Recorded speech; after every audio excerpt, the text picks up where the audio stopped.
Hello, this is Philip Nichols, and on this channel, we look at science and culture through a biblical creationist worldview.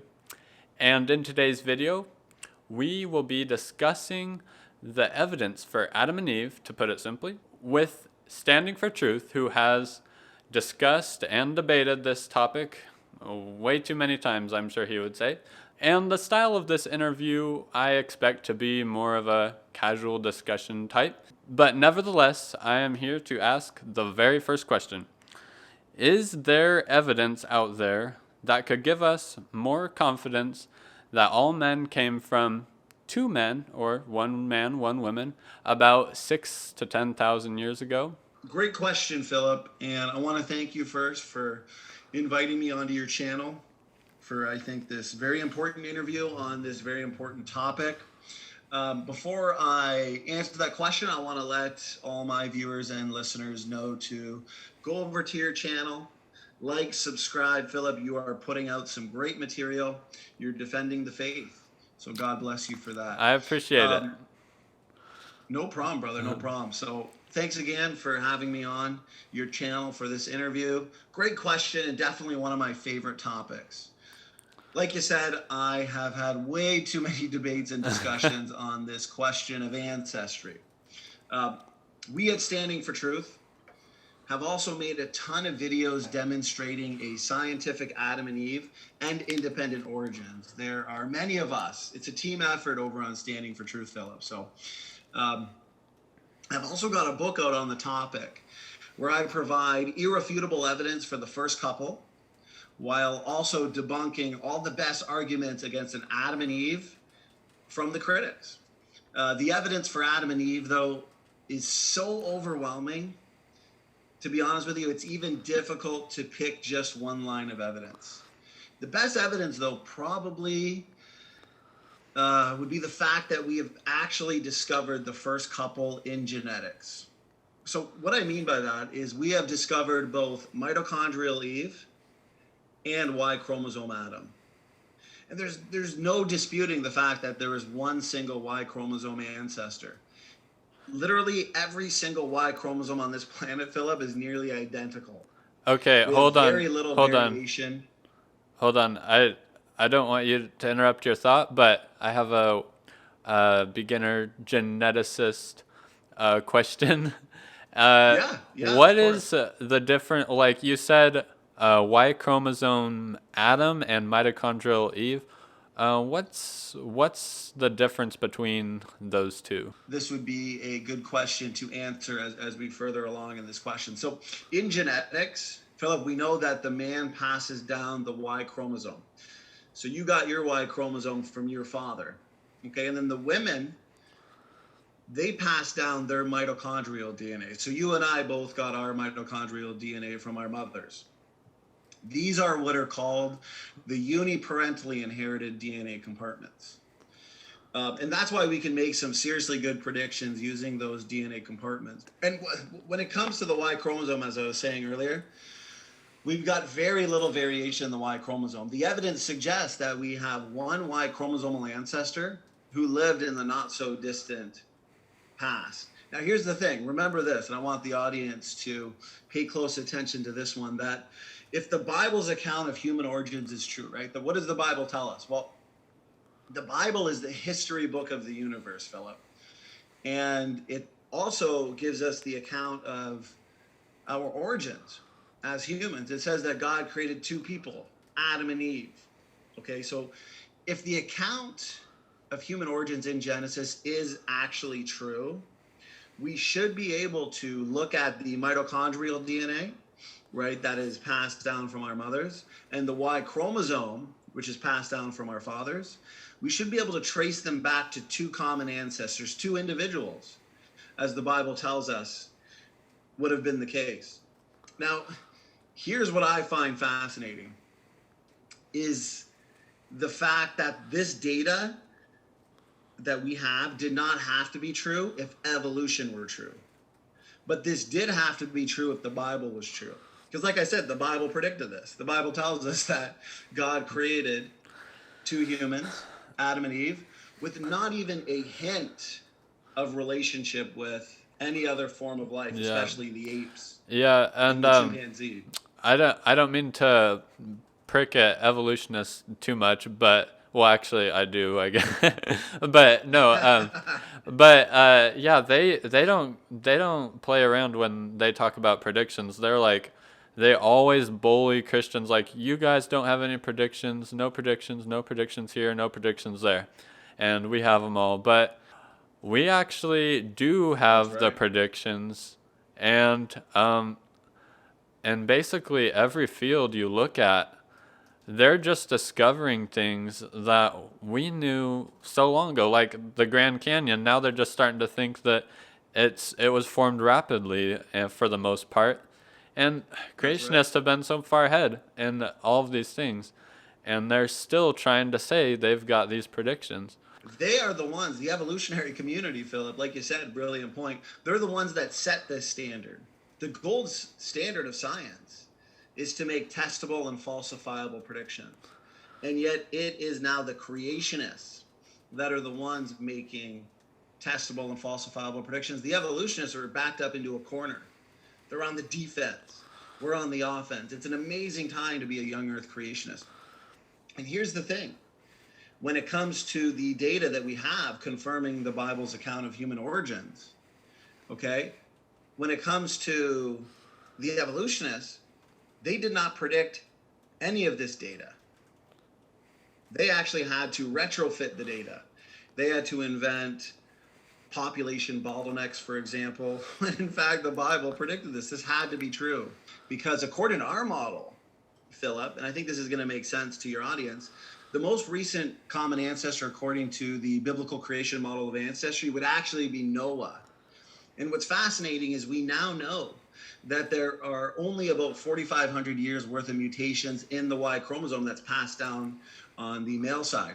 Let's talk about Eve, the mother of us all, okay? The mother of all living, as the Bible says. Well, the mitochondrial DNA actually turns out to be exactly what we would expect if the Genesis account of human origins were true. I want to say this again. The evolutionists did not predict this. And Philip, I'm glad that you pointed that out because that is such an important point for your audience to take home tonight. There is every possible reason for the evolutionists to have discovered that this mitochondrial DNA ancestor was not so unique. Okay? If evolution was true, Philip, this mitochondrial DNA ancestor could have shared many lines with chimpanzees if we actually shared relationship with them, of course. They were shocked, Philip, shocked.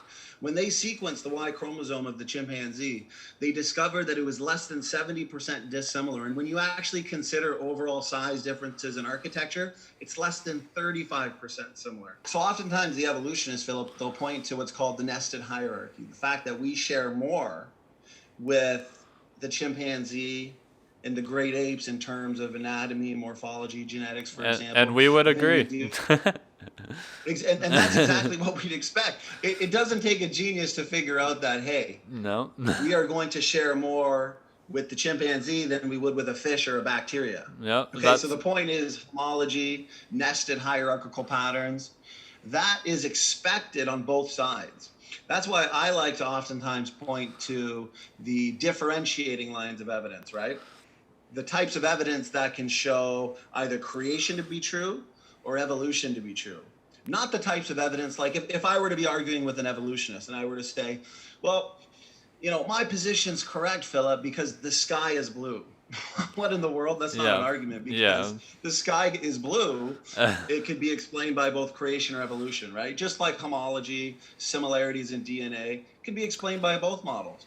So that's why you got to look to differentiating lines of evidence. One of them being, like we've been discussing, the Y chromosome data, mitochondrial DNA data. But I will point this out. I'm glad you brought it up. First off, mitochondrial trees, okay, they grow in branching like patterns. The reason why this is because of mutations. So to put it simply, what we can do, okay, we can reverse the clock back to the point where we would actually find Eve. We can even start with Eve herself, okay? So for example, Eve would have children, and then her children would have children, of course. Now, every time a child is born, there's always the chance of that child having what? Well, a mutation. Okay. So over time, due to these mutations, the family tree gains more and more branches. Now, all we have to do is back this process up to where we actually discover the woman of whom we have all descended from. Now, I know it sounds all quite technical, but to put it simply, we literally know Eve. We can trace back in our genetics, okay, which is the direct way of determining ancestry. We can trace back all mitochondrial DNA in the world to one single female ancestor. This did not have to be true. The Bible predicted it thousands of years ago. Off the ark, you'd have Noah, his wife, their 3 sons, and their 3 wives. What's fascinating about that is it turns out that there's 3 main mitochondrial DNA haplogroups in the world today, which means that is pretty striking confirmation. Yeah, that's Go ahead. that's amazing. You say something there, brother. Well, yeah, I just basically said what you said. That's about as clear of a prediction as you can possibly get. Yeah, exactly. Exactly. It doesn't get any more clear than that. And evolutionists have to say that once again, this is all coincidence. I mean, like I said, it's an amazing time to be a young Earth creationist. Now, here's another thing that I want to mention, though, that I think your viewers are going to enjoy. It comes down to mutation accumulation and genetic degeneration. Okay, I think you're familiar with this, Philip. Genetic degeneration also points us to our first couple, Adam and Eve. Now, here's the problem. Mutations, they're accumulating far too fast for selection to be able to filter out these mutations, okay? Definitely. Essentially, most mutations are actually invisible to selection. Selection can't see them, and the reason why is because they are only slightly bad. They're only slightly deleterious. With selection, natural selection can only see the worst, okay? And it can only see the best. Just once in a while, you'll get a rare beneficial mutation. Roughly, it's about 1 in a million, okay? And large-scale evolution obviously needs lots of beneficial mutations. And when there is a beneficial mutation with a large enough impact, Philip, natural selection can see it and amplify it. But here's the thing, they're so rare, and those beneficial mutations are oftentimes reductive, that they can't counterbalance all of these essentially invisible mutations that I like to call nearly neutral, that are accumulating. To make it easy to understand, they're accumulating much like rust accumulates on a car. Okay, you can't always see each rust event, but over time, that car will rust out. Well, I was going to point, I can also think of it like spelling mistakes that occur in a book, right? A single spelling mistake in a book the size of an encyclopedia, you're not going to see it right away. And that single spelling mistake on its own, it's essentially inconsequential. But the buildup of them over time, that will degrade the book, ruin the message. And that's what's happening in our genetics. That when you talk about beneficial mutations, you mentioned that they are possible. Creationists typically don't give even a beneficial mutation, but I actually am one of the people that do believe they are there, and I think most creationists would agree when it comes down to detail. But I feel like they're more in the category of beneficial adaptions, in my opinion, than mutations, because they're not getting more information. They might be changing like a different hair color or thicker fur, but they're not adding information. It's more like a beneficial adaptation, in my opinion. But that's like a minor thing. It wouldn't even matter if it was a beneficial mutation, because, as you say, there are too many negative mutations. Exactly right. The way I like to see it, the bigger issue, the key issue, is about net gain versus net loss. So when the word beneficial mutation is used, it is beneficial mutations, even according to the evolutionists, they're context dependent, they're environmentally dependent.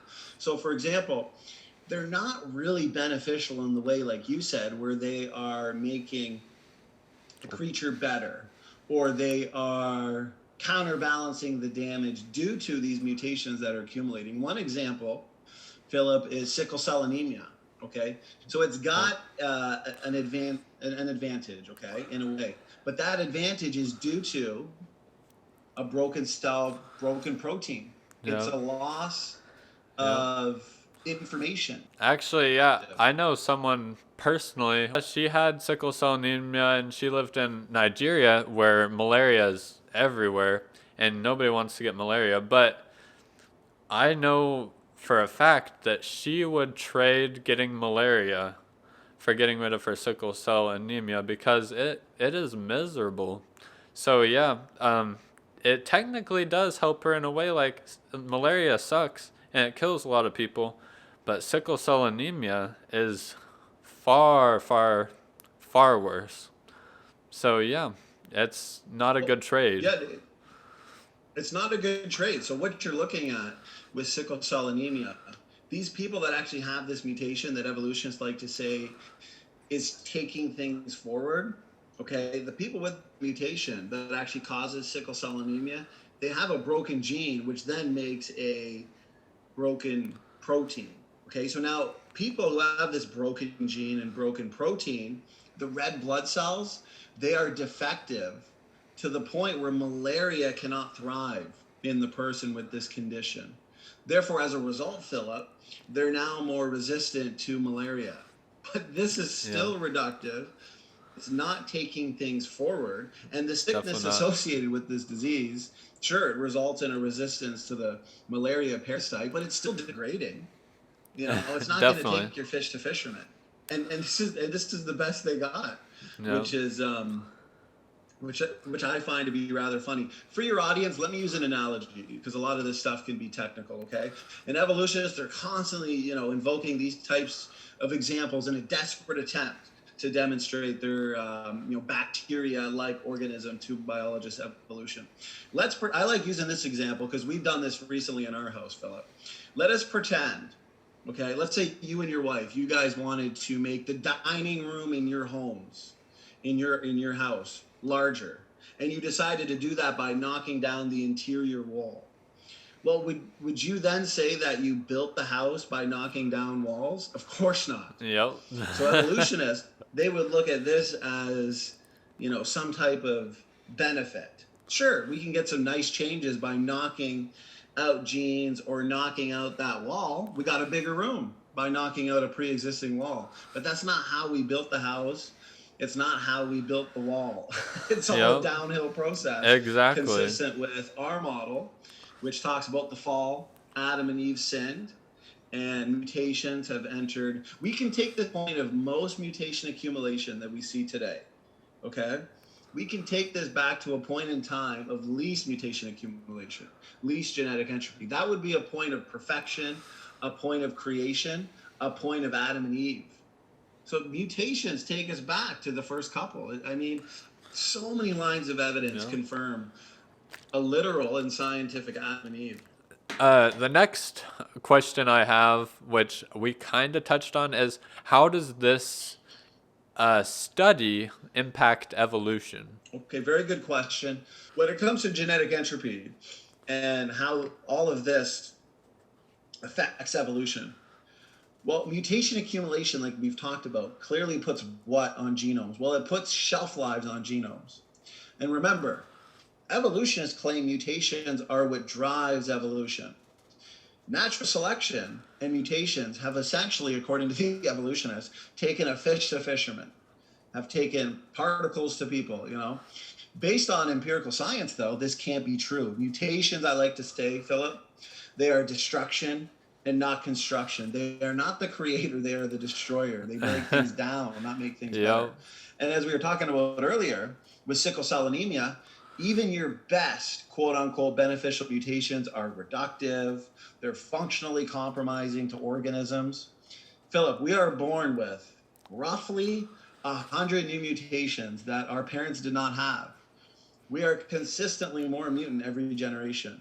Based on what we now understand, Philip, about the functionality of the genome, okay, this just means the genome is a lot more functional than evolutionists have ever predicted. we actually have, and we can talk about it for hours, for sake of time we won't, but we have preliminary evidence for genome-wide functionality. And here's what this means. This means that the evolutionists cannot claim that most of the genome is junk, making most of these mutations that accumulate neutral, because they'll say that those mutations hit the junk areas, Yeah. The more we're discovering how useful the quote unquote junk DNA is, like, uh, it's looking bad for the evolutionists in that department. It's looking very bad. They've calculated that even if the genome was only 10% functional, that still makes evolution impossible, because that's still 10 of those 100 new mutations, 10 of them are deleterious, accumulating from generation to generation. Even 10% is too much for them, for evolution to be true. We still understand so little of I call it the DNA language. It would be like, I speak no Russian, okay, Philip? No Russian. Can't read it. Me neither. It would be like me taking a job over in Russia to be a proofreader for a book or something like that. And I'm looking through the book and I'm trying to figure out what's a spelling mistake, what's not. I don't know the language. I understand very little of it. That's what it's like in the DNA language. They understand so little about it. And the last more frontier science progresses, the more function they discover, the more multiple overlapping codes they've discovered in the genome. Okay. I mean, it's science fiction, I'm telling you. Okay, I'm gonna kind of switch the subject, because I know we're talking about mutations and stuff. I loved our conversation there, but I was mostly asking about how the Y chromosome and mitochondrial DNA studies affected evolution. So when it comes to the mitochondrial DNA and the Y chromosome we were discussing earlier, I'm glad that you kind of brought us back on track with that. Now, here's the thing. The molecular clocks in these DNA compartments, they're very, very bad news for evolution. I'm going to tell you why, brother. So the mutation rate in these DNA compartments, the Y chromosome, the mitochondrial DNA, they're far too fast for evolution.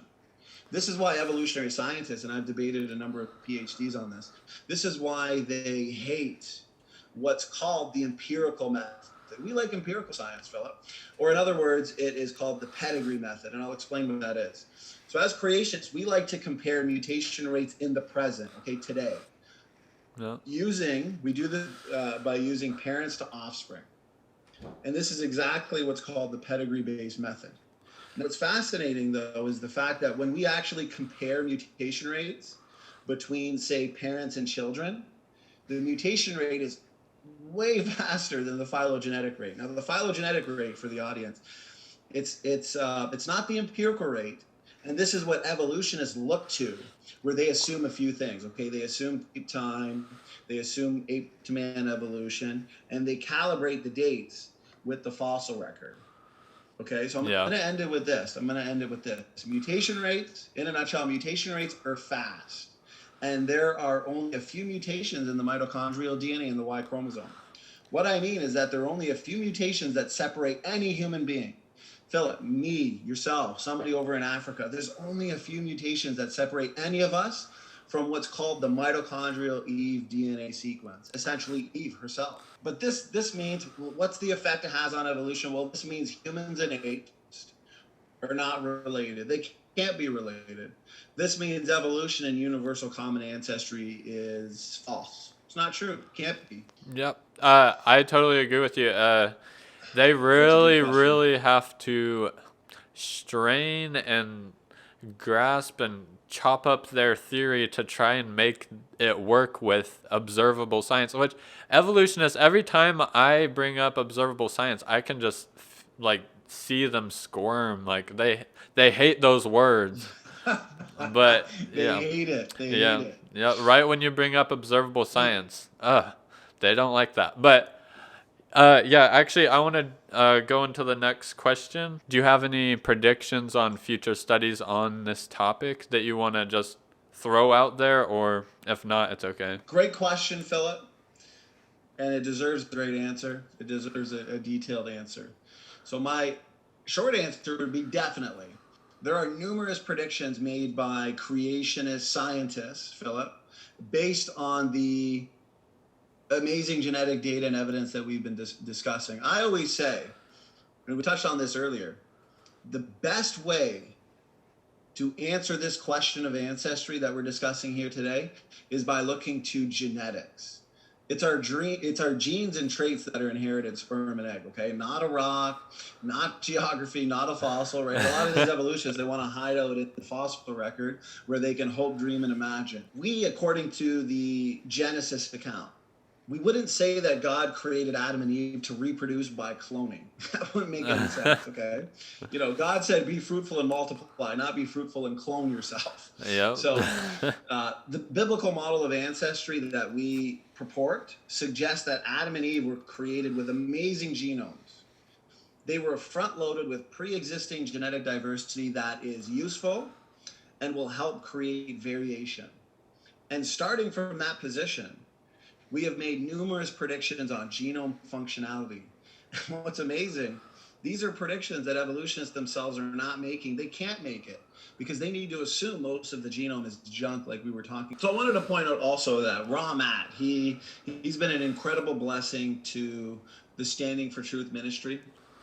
We've actually been working together on all of this for about 2 years now. He contributes a lot to the content coming out at SFT.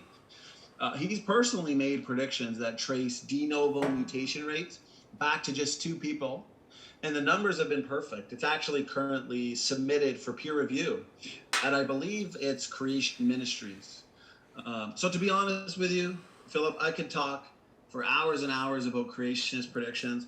It is an amazing time to be a creationist, and there are so many predictions coming from creation scientists. So, oh yeah, I think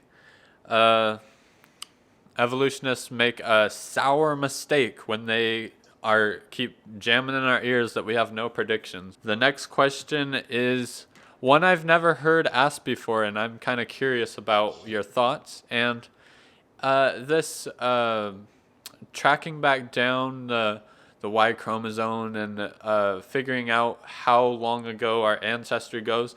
Is this study done at all in animals? And if not, why or why not? Very good question. Another good question. So once again, to put it simply, the answer is definitely.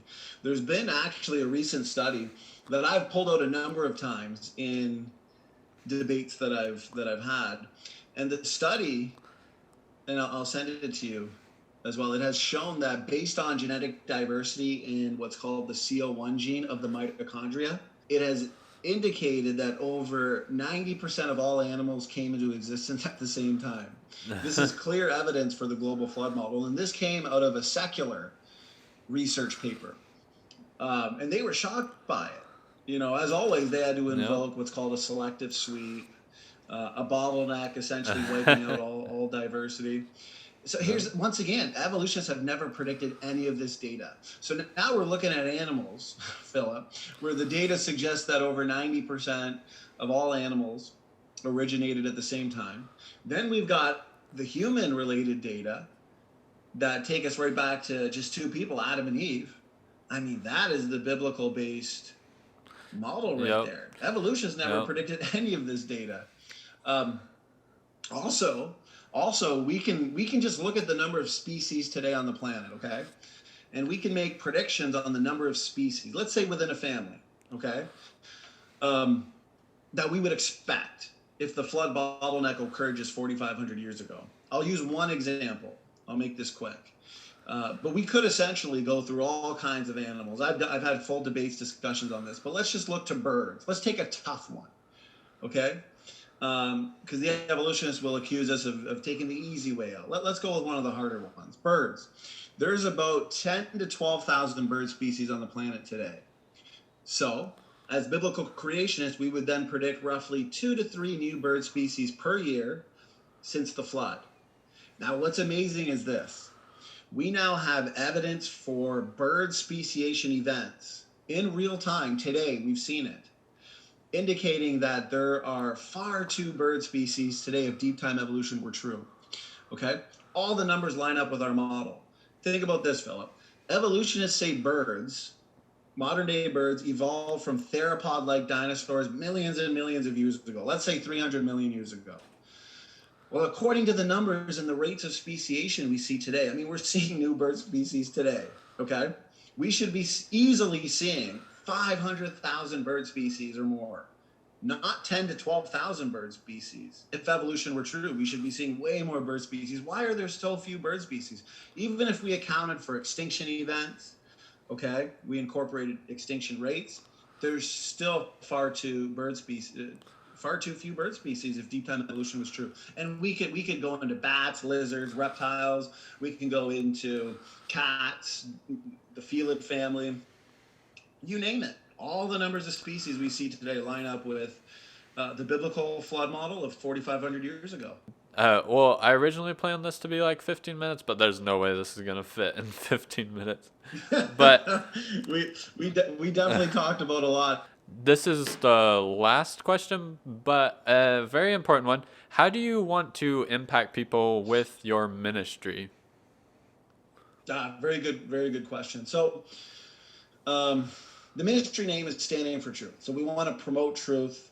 There's a lot of people that have been brought up essentially in a naturalistic worldview. Listen, when I was in college, I blindly believed evolution.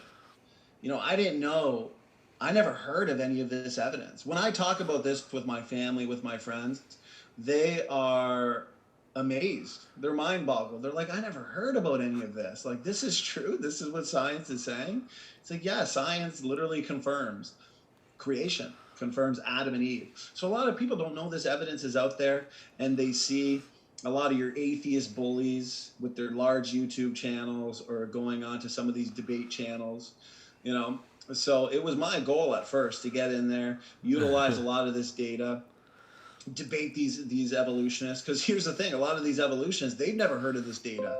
I can't tell. I've had about 70 formal debates, and I'm telling you, even I just had another debate a couple weeks ago. A month ago I debated. His name was Dr. Ron Garrett. He's written against genetic entropy, and he was kind of left speechless at a lot of these lines of evidence. He kept saying, well, I got to look into this, which is fine.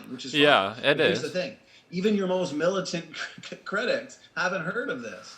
So, it's been my goal I always say this, it's not about winning arguments, Philip, it's about winning souls.